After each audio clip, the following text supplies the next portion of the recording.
예, 흥분 대신 다시 말씀으로라는 제목으로 하나님 말씀 증거하도록 하겠습니다. 이스라엘의 그러니까 유다 쪽으로만 친다 그러면 6대 왕이 아사 왕입니다. 선한 왕입니다. 대개 왕에 대해서 뭐 한 장 이내로 이렇게 설명하는데 무려 석 장이나 할애할 정도로 굉장히 중요한 왕이다라는 것을 우리에게 알려주고 있습니다. 먼저 14장 시작할 때 보니까 큰 승리를 하나 얘기하고 있죠. 평안이 주제인데 아사 왕 시대는 계속 평안이 있었다. 주제가 평안이에요. 그런데 문제가 생겼죠. 항상 하나님께서 우리의 신앙을 1막에서 2막으로 올리기 위해서 이렇게 큰 도전을 할 때가 있습니다. 구스의 세라가 100만 명을 데리고 공격을 합니다. 물론 그 유다도 적은 숫자는 아니었습니다. 58만 명이 대항했는데 한 2배 가까이 되는 그런 전쟁에서 큰 승리를 거두게 되었습니다. 특별히 14장 11절이 중요한 구절인데 이거는 뭐 찬양도 많이 부르죠. 힘이 강한 자와 약한 자 사이에는 주밖에 도와줄 리가 없사오니. 여기서 힘이 강한 자가 누굽니까? 구스의 세라죠. 100만 대군. 힘이 강한 자. 그리고 약한 자가 누구겠어요? 아사 자신. 그 사이에 주밖에 도와줄 리가 없습니다. 그러니까 하나님이죠. 하나님 외에는 이 싸움에서 승리를 주실 분이 없습니다. 하나님 구하는 거예요. 그리고 사람이 주를 이기지 못하게 하옵소서. 또 하나님이죠. 이거 사람의 문제가 아닙니다. 하나님이 승리를 주시는 분입니다. 굉장히 중요한 고백이 14장 11절에 나와 있다라는 것입니다. 그래서 이때 큰 승리를 맛보게 되었다라는 거예요. 그럼 우리가 그렇습니다. 신앙생활을 할 때 보면은 이런 승리를 하게 되면은 사람의 마음이 그래요. 흥분합니다. 흥분하고 감격 속에 있습니다.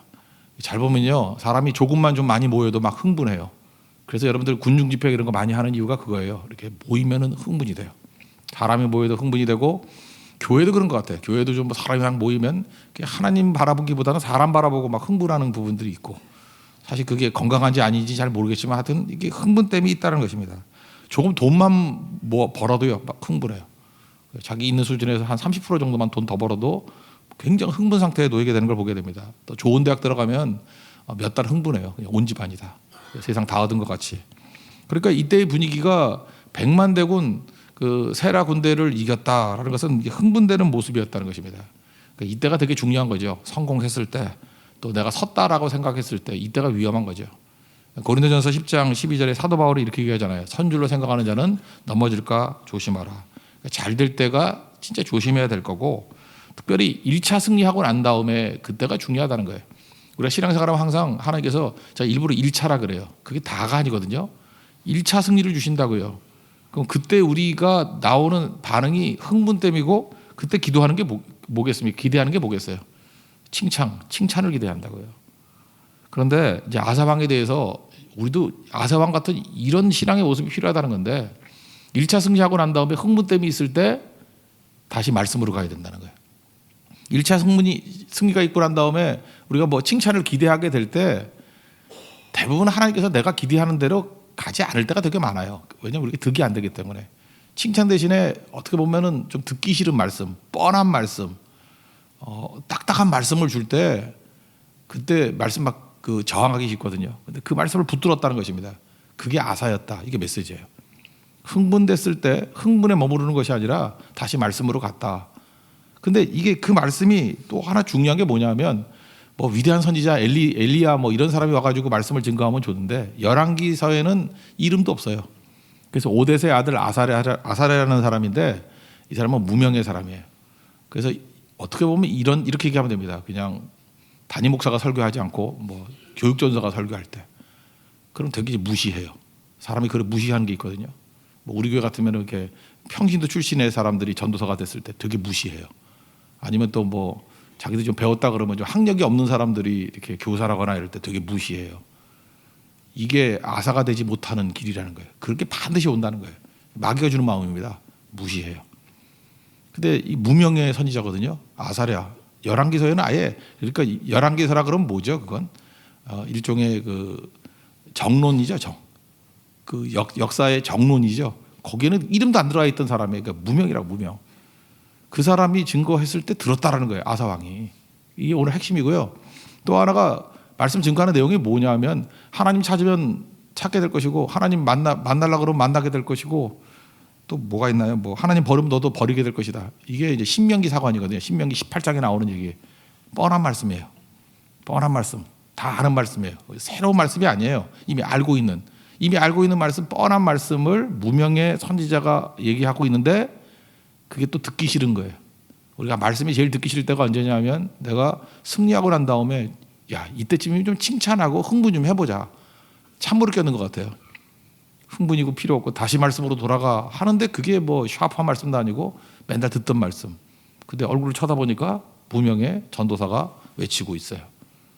그러면 대부분 이거 무시합니다. 무시하고 뭐 저 따위가 다 있어 하고, 아니 나같이 이렇게 하나님 앞에 크게 쓰임받는 승리하는 왕을 너 같은 일개 전도사가 와가지고 뭐 떠드냐.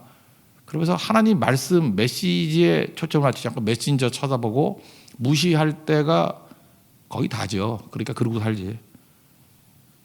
그게 함정이었다는 거예요. 근데 아사왕의 위대성은 뭐냐? 이게 보여주는 거예요. 이게 아사랴가 누군지 알거든요. 무명의 선지자의 말씀을 듣고 순종하고 다시 나아갔다. 이게 아사왕 41년 동안의 평안함의 원동력이다. 이 포인트 잡은 거예요 지금. 우리도 이렇게 살아야 되는 것입니다. 실제로 이런 일들이 너무너무 많이 있다는 거예요. 1절과 2절을 한번 읽겠습니다. 시작. 하나님의 영이 오데스의 아들 아사랴에게 임하심에 그가 나가서 아사를 맞이하 이르되 아사와 및 유다와 베냐민의 무리들아 내 말을 들으라. 너희가 여호와 함께하면 여호와께서 너희와 함께 하실지라. 너희가 만일 그를 찾으면 그가 너희와 만나게 되시려니와 너희가 만일 그를 버리면 그도 너희를 버리시리라. 이거 흥분된 상태에서 이런 말 들으면 기분 나쁘겠죠. 아 누가 몰라? 왜 뻔한 얘기를 왜 이 분위기에서 해? 이런 거. 그리고 보니까 무명의 선지자예요. 네가 뭐 그런 말을 하냐? 이런 거죠. 가장 성공할 때가 말씀 듣기 싫을 때예요. 승리했을 때가 말씀 듣기 싫을 때라고. 그러니까 거꾸로 가야 됩니다. 말씀 듣기 싫을 때도 끝까지 듣는 사람이 승리하는 거고, 그 다음에 저런 사람 말은 듣기 싫어. 그럴 때 그 무명의 선지자의 얘기를 들을 때 승리하는 거고요. 그거 수백 번 더 들었어. 좀 새로운 말씀 증거해. 뻔한 말씀. 그 신명기 18장에 다 있잖아. 그 말씀을 또 얘기할 때 또 듣는 거. 그때 승리하게 된다는 것입니다. 그러므로 흥분 대신에 오늘 말씀 제법 그대로예요. 다시 말씀으로. 다시 말씀으로. 여기 보면 큰 흐름 보면은 이게 이제 귀납법의 3대 원리 중에 하나죠. 첫째는 관찰. 그런데 여기서 원칙이죠. 원칙이 뭐예요? 오늘 나올 때 하나님과 함께하면 함께할 것이고, 그죠? 너희가 만을 찾으면 만나줄 것이고, 너희가 버리면 버릴 것이다. 이게 원칙이에요. 원칙. 이거 관찰을 해야 되겠죠. 그 다음에 해석이 뭐예요? 역사상 해석을 한다고. 사사기 시대 때 하나님 떠났더니 막 요란해졌지. 그 다음에 조금 전까지 아버지 시대까지, 아비야 시대까지 얼마나 여러 가지 고난이 많았니? 이유가 뭐냐? 말씀 따랐기 때문에 그렇다는 거예요. 그래서 역사적인 해석을 하고, 그 다음에 적용이죠. 관찰, 해석, 적용. 우리가 마음을 강하게 하자. 손을 약하게 하지 말자. 하나님께는 상급이 있다. 열매가 있다. 이렇게 귀납법의 3대 원리로 쭉 설명을 해요. 그게 7절까지 내용이라는 것입니다. 우리 3절부터 먼저 6절까지를 먼저 보겠습니다. 시작. 이스라엘은 참신이 없고 가르치는 제사장도 없고 율법도 없는 지가 오래되었으나 그들이 그 환난 때 이스라엘 하나님 여호와께로 돌아가서 찾음에 그가 그들과 만나게 되었나니 그때 온 땅의 모든 주민이 크게 요란하여 사람의 출입이 평안하지 못하며 이 나라와 저 나라가 서로 치고 이 성읍이 저 성읍과 또한 그러하며 피차 상한 바 되었나니 이는 하나님이 여러 가지 고난으로 요란하게 하셨음이라. 그러니까 3절 4절은 사사기 시대 이야기고 5절 6절은 그 아버지 시대까지 혼란. 여기 보세요. 요란하고 평안하지 못하고 여러 가지 고난 때문에 또 다시 요란해졌다. 다 이유가 뭐죠? 하나님이 작은 1차 승리를 주셨을 때 다시 말씀으로 안 왔기 때문에 그렇다는 거예요. 그러니까 사사기가 혼란 게 아니에요. 악순환. 그러니까 실제로 뭐 사사기 읽으면서 그냥 남 욕하면서 실제로 그러고 살고 있어요. 작은 승리하고 난 다음에 조금 거들먹거리면서 교만해지면 저 따위가 얘기하는 건 안 들어. 뻔한 얘기는 안 들어. 아, 지금 타이밍이 그런 소리 할 때야. 참 교만해요, 사람들이. 그죠? 그래서 또 거꾸로 주고 하게 된다는 것입니다. 그 얘기예요. 그러므로 이제 결론은 뭐죠? 이렇게 살면 안 되는 거죠. 7절. 이게 적용입니다. 7절 읽겠습니다. 시작. 그러니 너희는 강하게 하라. 너희 손이 막히지 않게 하라. 너희 행위에는 상급이 있습니다. 그러니까 마음을 강하게 하고 약하지 않게 하고 상급이 열매거든요. 열매 있게 하는 방법이 뭐예요? 흥분 대신에 정말로 겸손하게 다시 말씀으로 가야 된다는 거예요. 누가 증거하던, 그죠? 무명의 선지자 아사랴가 증거하던 말던 그게 중요한 게 아니라는 거예요. 하나님 말씀이죠. 메시지에 집중을 하면서 받아들이고 상황에 맞지 않고 듣기 싫다 할지라도 대부분 여러분들 말씀이 꿀같이 달아요. 그럴 때는 사실 그냥 잘 나가고 있을 때예요. 근데 이상하게 잘 안 들리고 힘들고 할 때 그때에도 불구하고 무릎 꿇고 내가 왜 이렇게 교만해졌지? 내가 벌써 말씀이 안 들리는 거 보니까 벌써 이게 망하기 직전이군. 조금 잘 된다 그러니까 이게 넘어질까 두려워하라는 말씀이 내 말이군. 그리고 엎드리면 부쩍 성장을 하는 건데 대부분의 잔챙이들이 거기서 다 넘어져요. 그러니까 맨날 그러고 살지. 쓰임 받지도 못하고.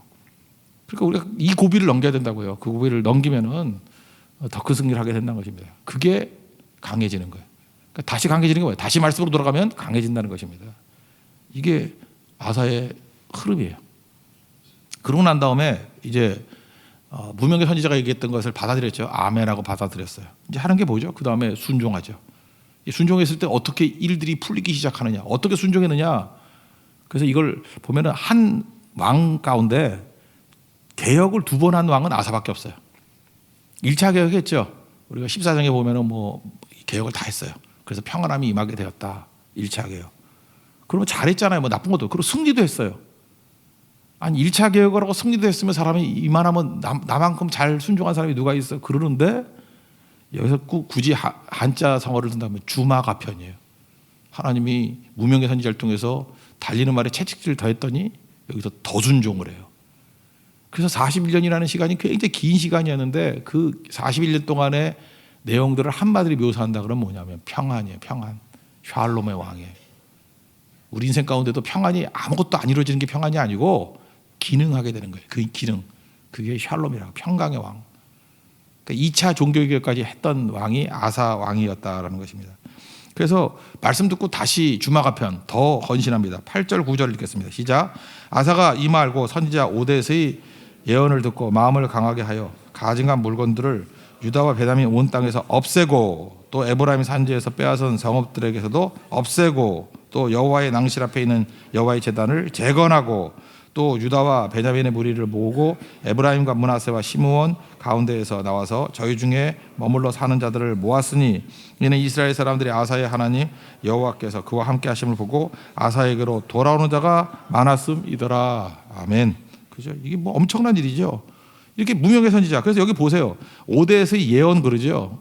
원래 오뎃의 아들이 아사레잖아요. 그러니까 하도 이름이 없으니까 조금 더 알려진 게 아버지였던 것 같아. 그 집안이었던 것 같아요. 그래서 오뎃의 예언. 이 정도로 무명했다니까요. 그러니까 이게 오뎃의 예언이라고 써 있는 거에서 우리가 느끼는 바가 뭐죠? 이렇게 미약한 존재, 미미한 존재가 증거했음에도 불구하고 하나님 말씀을 받아들였다가 그 위대한 왕이 이게 되게 중요한 거죠. 여기서 능력이 나타나는 거예요. 그냥 세계적으로 알려진 목사님 설교 듣고 난 뒤집어졌다. 그거 여러분 말고도 뒤집어진 사람 많아요. 근데 김종서 전사가 설교를 했는데 막 뒤집어지고, 그죠? 내가 진짜 창세기 35장 말씀을 처음 깨달았다. 어쩌면 그런 말씀이 다 있냐? 오바데가 되기를 원합니다. 뭐 이런 거, 그죠? 그게 되게 중요한 거죠. 그러면서 그게 삶의 뭐 변화가 나타나는 계기가 되고 그런 일이 벌일 때 아사가 된다는 거예요. 아사가 그게 오늘 메시지라는 것입니다. 그래서 그 무명의 교육전사 얘기를 듣고 말씀을 듣고 다시 2차 종교개혁을 하는 거예요. 없애고 재건하고. 그랬더니 원래 남쪽 유다에는 2지파잖아요. 유다 지파와 베냐민 지파인데 여기 보니까 다른 지파에서도 여기 보니까 에브라임 지파 북쪽에 있는 주 지파, 므낫세 지파 그러면 북쪽에 반 지파가 있었고 동부에도 반 지파가 있었고 또 시므온 지파까지도 막 여러 사람들이 막 몰려오기 시작한다는 거예요. 아사에게로 돌아오는 자가 많았습니다. 그러니까 무슨 얘기예요? 사람들이 모여드는 이유가 뭐예요? 다시 말씀으로. 우리 인생도 마찬가지. 사람이 모여든다는 건 뭐 사람만 모입니까? 돈도 모이고 영향도 모이고 다 모이는 거죠. 그러니까 그런 것 굳이 추구할 필요가 없고 다시 말씀으로 겸손하게 돌아가면 하나님께서 필요한 모든 것들은 더해 주신다는 거예요. 마태복음 6장 13절 나라와 의를 구하면 더 하신다고. 나라와 의를 구하면 더 하신다고. 이게 아사였다는 것입니다. 그러니까 뭐 아사에서는 모든 것들이 뭐 다 나오는 거죠. 하나님 앞에서 이러한 모습 가운데 서야 된다는 것입니다. 그 아사는요, 여기서 중요한 게 뭐예요? 뭐 영토 이런 얘기를 하지 않아요. 아사 스토리에서는 얼마나 넓어졌냐 이거보다도 사람이 돌아왔다 이걸 강조하고 있어요. 그러니까 하나님의 방법은 언제나 사람이죠. 한 영혼을 귀하게 여기는 거. 그 사도 바울도 디모데 디모데에게 편지하면서 지난주에 살폈죠. 1장 3절 보니까 생각과 기도에 네가 있다고. 그죠? 내가 밤낮 강구하는 가운데 쉬지 않고 너를 생각했다. 내 생각 가운데, 내 기도 가운데 네가 있다고. 그 예수님 원리 중에 하나가 뭐냐면 12명이잖아요. 제자 12명. 12명을 사랑하니까 인류가 돌아와요. 우리 성도들도 마찬가지입니다. 여러분 평생의 과제가 지금부터 생각. 제일 잘 사는 건 뭐냐면 12명 건지고 가면 돼요. 여러분 이제 한번 돌이켜 보세요. 여러분 12명 구원시켰나요? 12명? 12명 구원, 12명 사랑. 물론 뭐 사역자는 이거보다 좀 더 해야 되겠지만 일반 성도들 보면 12명만 잘하면 돼요. 하다못해 여러분 가족까지도 포함해서도 괜찮아. 그 남편 변화시키고 있어요? 아내 변화시키고 있어요? 자녀들 그거 빼고 12명이면 좋겠는데 그냥 도매꼴 다 합쳐서 그냥 가족이 4명이면 4명까지 다 합쳐가지고 8명 정도 영향을 미치고 전도했나요? 한 사람 제대로 건져내는 싸움 벌이면요 인류가 돌아와요. 우리가 지금 선교를 많이 다니니까 힘든 이유 중에 하나가 뭐냐면 이 사람도 보고 저 사람도 보고 여기 잠깐만 이게 일이 돼버릴 가능성이 큰데 어느 나라를 가든지 한 사람이에요. 우리는 이곳저곳 안 가잖아요. 한 군데. 그래서 그 한 사람이 변화되는 모습. 그래서 대만 선교가 좋은 게 우리가 약간 교감도 되면서 그 한 사람에게 집중할 수 있는 것들이 보이잖아요. 그러니까 거기서 힘이 나오는 거예요. 양적으로 나가면 안 되고 12명이에요. 12명. 그러니까 여러분 전도하셔야 되고 영향을 미쳐야 되고 기도해야 되고 여러분의 생각과 기도 속에 12명이 있어야 돼요. 그럼 변화가 되죠. 사실 그 무디도요. D.L. 무디도 실제로 많은 사람을 주께로 돌이켰지만 자기가 생각과 기도 속에 있었던 친구는 5명이에요. 5명 놓고 기도해서 5명 살리게 해주세요. 이거 기도하다 보니까 생각지도 않았던 덤으로 딴 사람들이 왔는데 그거는 하나님이 무디를 사용하셔서 하나님이 부르신 거지 사실 무디가 집중했던 건 5명이었어요. 그랬더니 뭐 수만 명의 주일학교 학생들과 하나님 백성들이 돌아오잖아요. 우리가 그런 마음이 있어야 되는 거예요. 아사같이 다시 말씀으로 돌아가야 사람이 모여들어요. 그러지 않으면요 여러분 다 흩어져요. 여러분 주변에 사람도 없고 틱틱 말씀에 대해서 반항이나 하고 뭐 불순종한다 그러고 건방 떨고 이러면은 여러분 가족도 없어져요. 싹 사라지고 혼자 남게 된다고. 비참해진다고. 아사가 우리에게 주는 메시지가 그거예요. 다시 말씀으로. 그때 모든 것들이 모여들기 시작한다는 것입니다. 근데 사람이 모여들 때 이제 영향이 또 모여들죠. 아사가 또 했던 일이 뭘까요? 하나님 앞에 기꺼이 드려요. 여러분 사랑하면 특징이 뭐냐 하면 주게 돼 있어요. 우리 청년들도 보면 이렇게 좀 노랭이들이 있지 않습니까? 뭐 잘 쓰지도 않고 그죠? 목사한테 가서 뭐 식사 뭐 결혼 전인데 뭐 식사 좀 했으면 좋겠어요. 뭐 이러는데 저는 기대하기를 롯데 호텔을 기다리는데 걔는 롯데리아를 데려가고 뭐 이런 애들 있잖아요, 그죠? 그 짠돌이. 그래서 이 정도면 롯데 호텔에서 먹을 만한데, 근데 걔는 롯데리아 이런 수준이 있다고요. 그러면 굉장히 절약하고 막 이런 애잖아요. 뭐 나쁘다는 뜻은 아니에요. 이상하다는 뜻이지. 하여튼 그런 게 있는데, 근데 걔가 이제 자매를 만나가지고 사랑을 하니까 막 돈을 무수히 쓰는 거예요. 그죠? 아까운지도 모르고. 난 그래서 사람의 변화를 봤어요. 와, 은혜 받았구나. 저기 여자의 은혜 받은 거예요. 그죠? 말씀으로 은혜 받는 것도 뭐 볼 수 있지만 그것도 은혜 받은 거예요. 막 엄청 쓰더라고요. 왜 그럴까요? 정신을 잃어서 그래요. 정신을 잃어서. 근데 곧 결혼하니까 다시 정신을 차리더라고. 예, 다시 노랭이로 돌아왔는데. 그러니까 뭐예요? 우리가 뜨거운 사랑이 있으면은 드림이 없을 수는 없는 거죠. 드리는 게 100% 사랑이라고 말할 수는 없어요. 근데 사랑하는데 드림이 없다? 우리 자매들 속지 말아요. 형제가 나를 사랑한다 그러는데 계속 짠돌이 남아있다 그러면 한 번쯤 물어보고 싶은데, 한 번은 정신을 잃어야 되는데 한 번도 잃은 적이 없어요. 얘는 그 사랑 안 잃을 가능성이 크죠. 하나님 사랑도 마찬가지예요. 하나님 사랑한다 그러는데 지갑이 안 열린다? 이게 되게 문제가 있죠. 그래서 이런 사람들 보면은 우리 주변의 사람을 볼 때 그래요. 저거 왜 저러지? 나는 마음이 안 열렸기 때문에 그게 이상하게 보이는 거지. 뜨거운 사람들을 보면요, 다윗을 보세요. 역대상 29장 같은 데 보니까 뭐 모든 거 다 갖다 부었잖아요. 아사에게서 그거를 발견할 수 있다는 것입니다. 그러니까 다시 헌신, 철저한 헌신이 있었다는 거예요.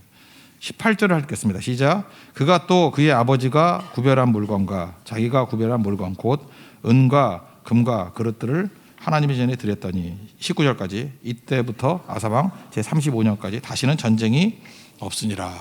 하나님 앞에 이렇게 헌신과 충만함이 있으니까 넘쳐나게 되더라는 거예요. 그리고 중간에 이제 그 어머니 할머니 얘기가 나오는데 이렇게 개혁적으로 나가려고 그럴 때 가까이 있는 사람들, 이게 뭐 측근들, 친척들 이런 사람들이 방해될 때가 되게 많다는 거예요. 그때 여기는 어머니라고 하는데 크게 보면은 할머니예요, 할머니. 그러니까 자기 아버지가 아비야고 할아버지가 르호보암이죠. 그러니까 르호보암의 여러 부인들 가운데 그 암몬 여자의 아들이었다 그랬죠. 아비야가 암몬 자손이 암몬 여인이었다고. 그 할머니 이름이 마아가예요. 여기는 이제 할머니나 어머니나 다 이스라엘 사람들은 어머니라고 쓸 때가 많거든요. 할아버지나 아버지도 그냥 아버지라고 쓸 때가 많고 조상이라는 뜻이에요. 오늘 10절 한번 보겠습니다. 16절 보겠습니다. 시작.